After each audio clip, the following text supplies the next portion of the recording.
Hello everyone, unit 3 laws of motion का एक और वीडियो लेके आ गए हम। पहले क्या क्या पढ़ा? Linear momentum, Newton's first law, second law and third law. ये सब समझना है तो पुराने वीडियोस देखो इस यूनिट के। इस वीडियो में क्या करने वाले हैं, इसमें हम पढ़ेंगे law of conservation of linear momentum, applications of law of conservation of linear momentum. चलिए, क्या पता होना चाहिए आपको?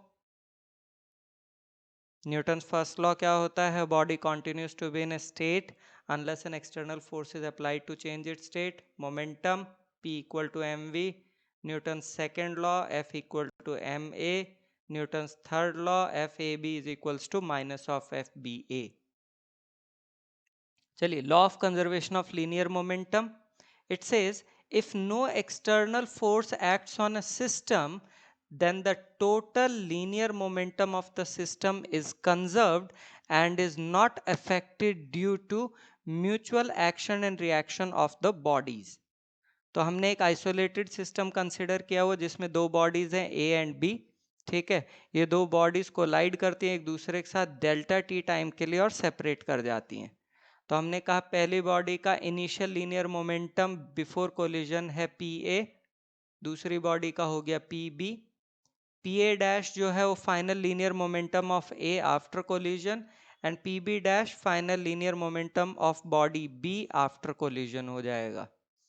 F A B force exerted by A on B, F B A force exerted by B on A. According to Newton second law, force into delta t is equal to change in momentum, यानी F A B into delta t is equal to P B dash minus of P B, and F B A into delta t is equal to P A dash minus of P A. According to Newton's third law, F A B equal to minus of F B A. Values रखी तो हमारे पास आता है P B dash plus P A dash is equal to P A plus P B, यानी कि total final linear momentum is equal to total initial linear momentum. Applications देख लेते हैं इसकी। पहला है रिकॉइलिंग ऑफ गन। तो हमने किया m1 is the mass of bullet, m2 is the mass of gun, v1 is the velocity of bullet and v2 is the velocity of the gun. So before firing आप देखो bullet और gun दोनों ही rest पे है। ठीक है, तो initial momentum of bullet zero, initial momentum of gun भी जीरो, टोटल इनिशियल मोमेंटम भी जीरो। और जब फायर किया तो यहाँ देखो बुलेट आपका जा रही है इस डायरेक्शन में, ठीक है, v1 की वेलोसिटी से, और गन जाएगी उल्टी डायरेक्शन में v2 की वेलोसिटी से। So final momentum of bullet is m1 v1, final momentum of gun is m2 v2। Total होगा m1 v1 plus m2 v2। According to the law of conservation of linear momentum, total initial momentum is equal to total final momentum। ठीक है, तो कितना आया? v2 is equals to minus of m1 v1 upon m2। अब ये minus का sign क्या बता रहा है? कि ऑपोजिट डायरेक्शन में होगी, यानी कि रिकॉइल होगी। चलिए, second application explosion of bomb. तो ये बॉम्ब जो है, आप जब आपका नीचे की तरफ गिरता है तो उसकी हॉरिजॉन्टल वेलोसिटी क्या हो जाती है? जीरो। ठीक है, और जब आपका बॉम्ब एक्सप्लोड करेगा तो उसके जो पीसीज होंगे वो हॉरिजॉन्टली हर डायरेक्शन में स्कैटर कर जाएंगे, ताकि क्या होगा, जो उनका वेक्टर सम होगा मोमेंटम्स का उन सारे पीसीज का, वो जीरो हो जाएगा according to law of conservation of linear momentum. अच्छा, when a man jumps out of a boat to shore, the boat is pushed slightly away from the shore। दिखाई दे रहा है, ये आगे जा रहा है, बोट जा रही है पीछे। Initial momentum of boat and man is zero, final momentum भी जीरो होना चाहिए। तो बोट जो है वो पीछे की तरफ पुश हो रही है जब आदमी आगे की तरफ जा रहा है। एग्जाम्पल देखते हैं। A hunter has a machine gun that can fire 50-gram bullets with a velocity of 150 meter per second. A 60 kg tiger springs at him with a velocity of 10 meter per second.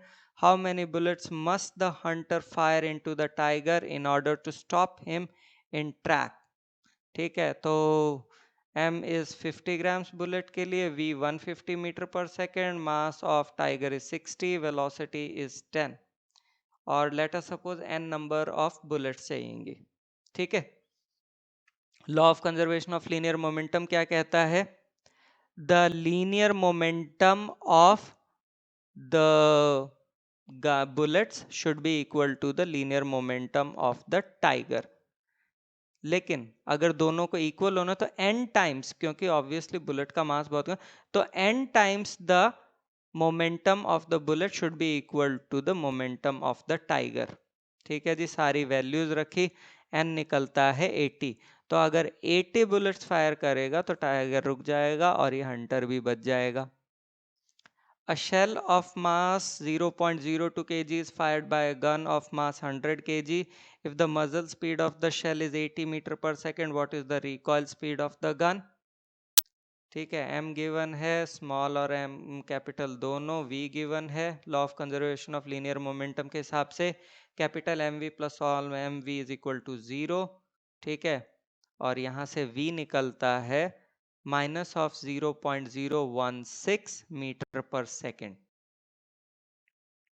Time for recap. क्या क्या पढ़ा है भाई? Law of conservation of linear momentum जो कहता है कि अगर एक्सटर्नल फोर्स नहीं लगेगी तो टोटल इनिशियल मोमेंटम और total final linear momentum conserved रहेगा, इक्वल होगा। m1u1 plus m2u2 is equal to m1v1 plus m2v2। Examples हैं इसके, recoiling of gun, explosion of a bomb. Assignment मात्र 3 क्वेश्चन है। चलिए असाइनमेंट सॉल्व करते हैं। पहला question, answer the following questions.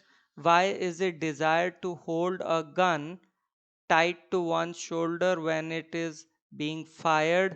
Simple सी बात है भाई, गन रिकॉइल करती है, पीछे की तरफ आएगी, अगर कंधा टाइट नहीं होगा तो चोट लग सकती है।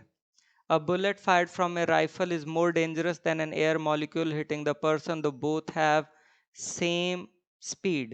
ठीक है, ऑब्वियस सी बात है भाई, मास जिसका ज़्यादा है उसका मोमेंटम ज़्यादा होगा, चेंज इन मोमेंटम ज़्यादा होगा। ठीक है, स्पीड सेम है लेकिन मास ज़्यादा है। अगर मास ज़्यादा है आपका बुलेट का तो उसकी फोर्स ज़्यादा होगी, यानी कि उसका इम्पैक्ट ज़्यादा होगा। ठीक है, एस्ट्रोनॉट है, ओपन स्पेस में वापस आना चाहता है स्पेसशिप पे, तो कुछ ऑब्जेक्ट वो थ्रो कर रहा है in direction opposite to the direction of motion of spaceship. क्यों भाई? जब वो उस डायरेक्शन में फेंकेगा तो इक्वल एंड ऑपोजिट उसे रिएक्शन फोर्स मिलेगी रिकॉइल ऑफ गन वाली, तो वो स्पेसशिप की तरफ पहुंच जाएगा। चलिए question number 2, a nucleus is at rest in the laboratory frame of reference, show that if it disintegrates into two smaller nuclei the products must move in opposite directions। ठीक है, तो m हो गया mass of parent nucleus, m1 first daughter nuclei का मास, m2 second का। Parent nucleus rest पे है तो total linear momentum before disintegration 0। v1 final velocity of daughter nuclei after disintegration, v2 second daughter nuclei के लिए। Total linear momentum after disintegration is m1 v1 plus m2 v2 हो जाएगा।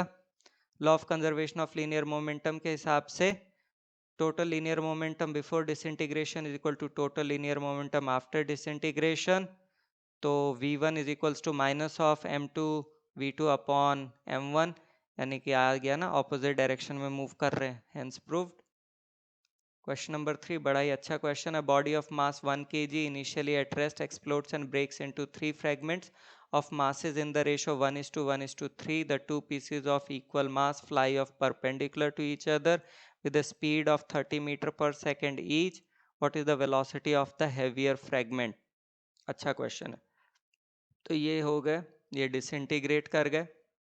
ठीक है, v3 v1 v2 से, तो 45 क्योंकि m1 m2 एक दूसरे से परपेंडिकुलर जा रहे थे, तो ये हो गया v1 cos theta, v1 sin theta perpendicular में, थीटा 45 है। Similarly v2 cos theta and v2 sin theta. m1 plus m2 plus m3 है 1 kg, और m1 इस टू m2 इस टू m3 1:1:3 है। v1 v2 30 metre per second है।